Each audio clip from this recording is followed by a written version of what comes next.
Estamos aqui com uns casais aqui, o irmão José e a irmã Marli, orientadores de casais, né? E também junto com o produtor Deison. Aí nós vamos fazer umas perguntas para eles aqui sobre casais. A primeira pergunta que eu quero fazer aqui para o irmão José. Aí, José, como é que tá o coraçãozinho? Tá apaixonado? Tá cada dia mais apaixonado. Mais apaixonado, né? Então eu preciso de uma pergunta, fazer umas perguntas primeiro para o senhor, né? Depois para a irmã Marli, tá? Na intimidade do casal, pode tudo entre quatro paredes? Não, você tem que observar o que a Bíblia diz, né? Lá em 1 Coríntios 7:5 diz que não defraudeis um ao outro, né? Ah, certo. E às vezes você está ali junto, aí já começa a pensar, eu não vou defraudar, quer dizer, você vai fazer as coisas que a Bíblia não ensina a fazer. Por exemplo, adulterar, por exemplo, não respeitar o seu cônjuge, né? Por exemplo, fazer coisas que a Bíblia abomina. Então não pode fazer qualquer coisa entre as quatro paredes, principalmente os tipos de sexo não pode, porque a Bíblia condena o sexo anal, né? Porque ali já é o sexo que é de sodomismo, né? Certo. Está escrito em 1 Romanos 26 que os homens apaixonavam pelos homens, as mulheres pelas mulheres, e Deus ele não aceitou isso. E a Bíblia diz que foi acabado 2 cidades, ele destruiu 2 cidades por causa disso aí, do sodomismo. Ah, certo. Isso aí fica aí a resposta aí da primeira pergunta, né, para o irmão José aí. E nessa mesma nossa reunião também gostaria de fazer mais uma pergunta para o irmão José, né? Nesse mesmo embalo aí, né? Como fazer para viver as diferenças conjugais? A gente sabe que a mulher e o homem são diferentes um do outro, né? A biologia explica. E para viver, como a gente deve fazer para viver nessas diferenças? Buscando a Deus, porque é só Deus que vai nos ensinar a você viver essas diferenças. Se não tiver Deus na causa, você não aceita, porque a mulher ela assim, ela fala mais, ela tem mais ideias, ela tem muitas coisas que ela faz e a gente não faz. Por exemplo, cuida de uma criança, faz o almoço, arranja a comida do marido, a roupa do marido. E o homem não, o homem é somente aquilo ali que ele está planejado a fazer, é mais razão. Então, para viver essa diferença, só Deus mesmo. E compreender, entender as diferenças. Se você não entender as diferenças, aí é só briga, só falta de entendimento, aí não vive bem. Que nem diz que a gente fala, né? Sem Deus não há nada que fazer, né? Tem que ter Deus. Se Deus não estiver na causa, não faz nada. Não faz nada, justamente. Né? Aí eu gostaria de fazer mais uma pergunta. O que eu devo fazer para deixar um legado para os filhos? Essa vai ser uma terceira pergunta e a última pergunta estou dirigindo ao irmão José. Para você deixar um legado para os filhos, você tem que deixar o testemunho, o modelo de vida seu que vai ensinar as crianças. Porque nós aprendemos olhando, né? Então tudo que nós vemos no outro a gente vai aprender. Se você não mostra que você é um bom cidadão, um bom pai, os filhos vão aprender que ali eles não vão aprender, não vão ficar esse legado para eles, né? Eles querem ver os pais na alegria. Se eles verem o pai brigando com a esposa e a mãe brigando com o seu esposo, assim também eles vão ficar tristes. Então esse legado é um bom testemunho entre o casal. O filho não gosta de ver o pai brigando, nem a mãe brigando, quer ver a paz e a alegria. E para isso, precisa Deus fazer sempre devocional, orar juntos, né? Ter um tempo para conversar com os filhos. Né? Certo. Tem pai que fala, não vou pôr meu filho no colo. Pode pôr sim, acarinhado. Por isso que muitos filhos antigamente eram revoltados contra os pais, porque os pais não tinham aquele amor, não tinham aquele toque físico, né? De pegar na mão, de olhar nos olhos. E hoje não. Hoje mudou bastante. Né? Perfeito. Essas perguntas feitas pelo irmão José aí foi uma pergunta aí que a gente tem que guardar ela e carregar ela como exemplo, né? Não é mesmo? Então, nessa mesmo roteiro aí, eu gostaria de fazer também para a irmã Marli, né? Umas perguntas para ela, se ela está preparada, tá? Sim, com certeza. Né? No dia a dia, né? Hoje nós estamos aqui no primeiro encontro aqui dos orientação, né? Do bate-papo, né? Muito bom, né? É verdade? Então, espero que através desse a gente vai ter mais bate-papo, a gente vai levar o conhecimento, né? Para a juventude, para nós cristãos e Deus sabe o que faz, né? Amém. Irmã Marli, gostaria de fazer da senhora que vai ser umas 4 perguntas, né? Mandei. Mandei, né? O que fazer para um casamento ser inteiramente? Olha, o casamento é assim, a gente fala assim, costuma dizer assim, que o casamento, ele dura enquanto tem respeito, compreensão, muita amizade, né? Porque o casal, quando ele tem amizade, ele tem tudo. Porque certo. O melhor amigo, né, do homem tem que ser a sua própria esposa, e a melhor amiga, né, o amigo tem que ser o seu próprio esposo, né? Então tem que ter aquela cumplicidade, né? Sempre no casamento tem que ter a cumplicidade, porque com a cumplicidade eles têm tudo pela frente, né? Na educação dos filhos, eles têm que ter um comum acordo, né? Em tudo que qualquer decisão que for tomar dentro de um casamento, os dois têm que estar em acordo. Se não tiver um acordo, não tem um casamento. Não tem casamento, não tem um casamento, né? Fica tudo complicado, né? É realidade, né? Essa então, é a realidade. Para um casamento durar, né? Assim, até que a morte separa, né? Porque é assim que quando a gente casa, né? A gente jura ali que até que a morte o separe. Então, até chegar esse dia, você tem que estar construindo o seu casamento. Certo. E o casamento, ele é construído, né? Essa base tem que ser forte, né? Tem que ser uma base firme, porque não é qualquer vento que vai derrubar, né? Sim. Até tem uma pergunta aqui que eu gostaria de falar né, para a senhora responder pra gente. Até essa pergunta aqui é mais que eu achei mais assim, fornicação, né? Mas gostaria que a senhora respondesse essa pergunta para a gente estar ciente do que é. O que é fornicação? É pecado? Muita gente não entende o que é fornicação, né? Mas através da palavra aí, né, da senhora, eu gostaria de saber o que é fornicação, se é pecado. Com certeza, né? É o que está escrito na palavra, né? Que os fornicadores não herdarão o reino dos céus. Então, assim, o que é fornicação? A fornicação é você estar namorando e praticando o sexo antes do casamento, né? Então, você está em pecado, você está em fornicação. Então, se é para você ter uma vida carnal, né? Enquanto você está namorando, então é melhor que você se case, né? Então, porque assim, o sexo após o casamento. Eu até já tive comentando isso hoje, né? Porque o nosso casamento já tem 41 anos, né? Que nós somos casados, sim. né? Então, vida, né? Porque a gente não teve essa fornicação antes do casamento, entendeu? Então, a gente se guardou, né? Porque é o certo, né? Pela palavra, é o certo a gente se guardar. O namoro é um conhecimento. A gente está conhecendo um ao outro. Enquanto a gente está namorando, a gente está conhecendo tanto o nosso futuro esposo, esposa, mas conhecendo também a família, né? O namoro é um momento para a gente se conhecer, né? Para depois a gente entrar em conjunção carnal. Por quê? Porque depois do casamento é que eu vou conhecer ele, né, como uma só carne, como diz na palavra.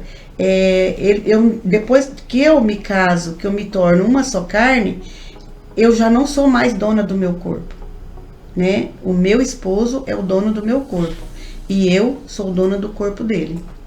Só completando, os casais também que não casaram no cartório estão na fornicação também. Fornicação, né? Também. Porque enquanto não ser oficializado, né, o casamento, porque é perante a lei dos homens e a lei de Deus, né? Certo. Então tem muita gente que não sabe da palavra, mas a fornicação a pessoa não sabe distinguir o que é. Então sabe. A palavra é essa aí, que é a fornicação é vida carnal antes certo. do casamento. E é pecado. E é pecado. Hoje nós temos também na vida cristã, muitos casais têm muito problema de levar os filhos na igreja, procurar uma igreja, no culto, né? Então isso é muito difícil. Então a pergunta que eu gostaria de dirigir para a senhora é como fazer para evangelizar os filhos? A situação hoje está crítica, né? A chegada dessa rede social, né? Internet, isso aí todo mundo hoje está, né? Isso, então, e é uma boa pergunta essa. O que é evangelizar os seus filhos? porque isso é o que vem mais acontecendo, né? Às vezes os pais vão para a igreja, os filhos até vão, quando ainda são pequenos, né? Só que depois eles não permanecem. Por quê? Por conta do testemunho, né, que os pais não dão. Porque, às vezes, por exemplo, os filhos estão indo na igreja. Quando eles começam a crescer um pouquinho, que eles começam a entender, aí eles começam a ver o erro nos pais. Porque nós, pais, nós somos espelhos para os nossos filhos. Né? Se os nossos filhos verem a gente fazendo alguma coisa que está contra o que eles estão vendo na palavra de Deus, eles vão ser contra. Eles vão falar, uai, o que eu vou fazer na igreja, né? Se os meus pais que estão na igreja estão fazendo isso, que é contra o que foi pregado, né? Contra a palavra, então eu também não vou. Eu vou na igreja fazer o quê, né? Se eu chego em casa, meus pais estão brigando, né?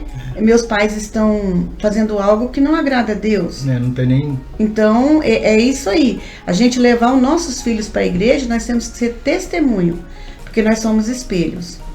Essa quarta pergunta aqui, que eu gostaria de dirigir para a senhora aí, é umas que tem muitos tabus, né? Que os pais carregam muita... O pessoal antigo sempre tem aquele tabu, tem aquela vergonha de falar. Como vocês orientador de casais, então eu gostaria que a Marli respondesse pra gente. Os pais devem falar de sexualidade para os filhos? Com certeza. Essa aí já é uma coisa mais deprimida, mas a gente gostaria de saber da senhora. Com certeza, assim. Porque o que os pais não falam com os filhos sobre a sexualidade, os filhos vão aprender errado. E os de fora vão aprender na rua, vão aprender de forma errada, né? Vão aprender que fazer assim, assim. Não, os pais, principalmente os pais que estão na igreja, que estão, que nem nós somos orientadores, né? Então, nós que conhecemos a palavra, nós temos que levar para os nossos filhos o que é a vida sexual, como que é feito, como que deve ser feito, né? Porque, às vezes, os filhos aprendem lá fora de forma errada. Né? E aí o que acontece? Todo erro tem uma consequência grave, né? Certo. Então eles vão aprender de forma errada, vão praticar de forma errada, que acaba sendo contra a palavra, né? Então eu particularmente, eu não tenho problema nenhum em falar em sexo com meus filhos, né? Com meus netos, né? Que eu tenho netos já de 14 anos, que eu posso falar sobre sexo com eles. Porque a rede social já tá falando, né? Com certeza. Se os pais não implementar isso aí, explicar o que é isso aí, então eles vão ensinar o que é certo. O que é o certo, eles vão ver o que é errado e vai praticar o que é errado. Aí e é importante também você entender, tem que ter a faixa etária adequada. A faixa etária, é isso. Adequada, porque assim, não adianta você vai ensinar para uma criança que não sabe de nada, né? Isso. Sim. Eu, como professor, a mocinha já menstruou na sala de aula porque os pais não ensinavam. Não ensinava, né? Aí o que a gente tinha que fazer? Buscar o recurso lá para poder usar na hora, né? Certo. Então, se os pais não ensinam, lá fora ensina. E hoje as crianças parece que confiam mais nos professores do que nos pais, porque os pais não têm essa relação. É que nem o senhor falou, né, na questão do tabu, né? E é verdade, porque na minha época, né, a minha mãe não falava sobre menstruação, não falava sobre sexo, né? Isso aí a gente não tinha. É verdade o que o senhor falou, né? O tabu. Os pais não... Eles tinham vergonha de falar isso com a gente e a gente tinha vergonha de perguntar. Hoje os filhos estão cobrando os pais, não os pais estão falando isso. E hoje na escola, né? Às vezes aprende, na sétima série já começa a conhecer o corpo humano, então já começa a aprender, né? E aí eles vão aprendendo que existe, né? Aí hoje, tipo, as minhas netas, por exemplo, de 11, 12 anos... Né, já sabe o que é menstruação, o que é depois o que acontece, né, menopausa. Tem muitas pessoas que sofreram muito, né, assim, as pessoas mais antigas, que não sabiam nem que existia menopausa. Né?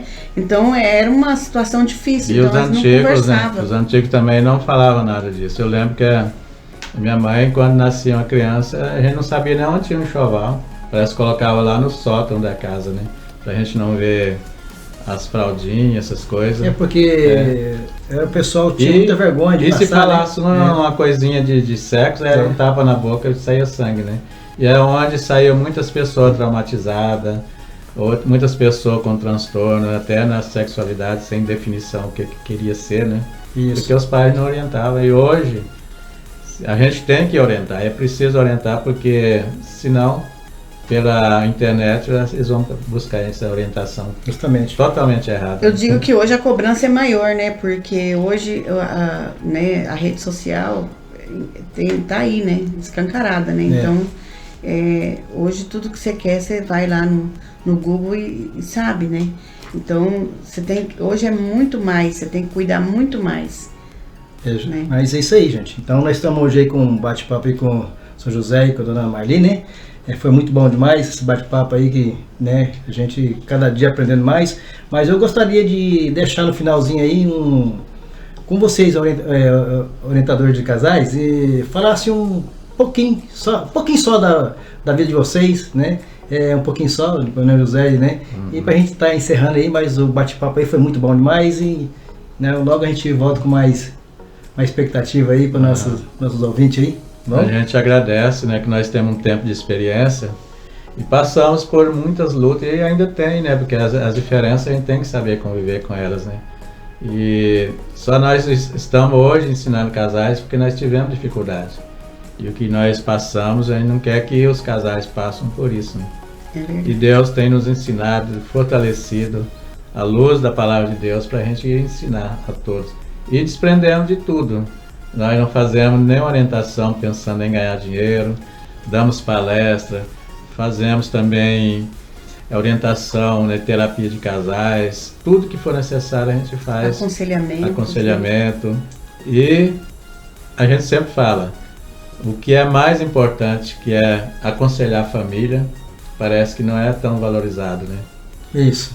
Hoje fica atrás das cortinas, né? Fica atrás das cortinas. Então, como os intercessores de igreja, ninguém sabe que tem umas 30 intercessores, tá lá atrás, né? Porque é tão importante a oração também. E família é a base de tudo, né? Mas o trabalho que vocês fazem a família é excelente, né? Precisa buscar isso aí, né? Precisa, né? Porque o casamento vocês continuam, né? Que Deus abençoe vocês, continua sempre assim, né? Amém. Orientando os casais, buscando mais casais, mais gente para, né, ser orientado. E nós estamos agora encerrando, né, com a turma de 12, né? E já tem mais 7 para a próxima. 12 casais, né? Que nós encerramos agora e já estamos fazendo as inscrições para um novo discipulado, né? Uma nova turma, né? Opa, isso é muita benção, né? E eu creio que Deus tem abençoado bastante, né? Isso. E eu quero agradecer também, né? Bastante, que, nossa, essa oportunidade, né? De estar falando aqui. Isso é bom, isso é maravilhoso, né? E eu creio que possa estar, assim, tendo mais oportunidades, né? Não, com certeza vai ter sim, né? Eu tenho, né, em mente que é os opostos que se atrai, né? Porque o casal tem que ser um diferente do outro para dar certo. Não pode ser homem com homem, nem mulher. Não é isso que eu quero dizer. O que eu quero dizer é assim. Negativo com positivo. Não, o que eu quero dizer é o seguinte: nós somos diferentes, né? Nós somos diferentes e nós nos apaixonamos, né? Nós casamos e nós estamos, glória a Deus, 41 anos, né? Convivendo junto. Né? Então eu falo assim que é porque nós somos diferentes e é essa diferença que faz a gente, né, ficar mais diferente, tá cada dia mais unido, né? É isso aí. Isso é maravilhoso. Mas então é isso aí, né? Então a gente fica grato por vocês aí, Deus abençoe vocês aí, essa carreira de vocês e até breve. Até. Amém.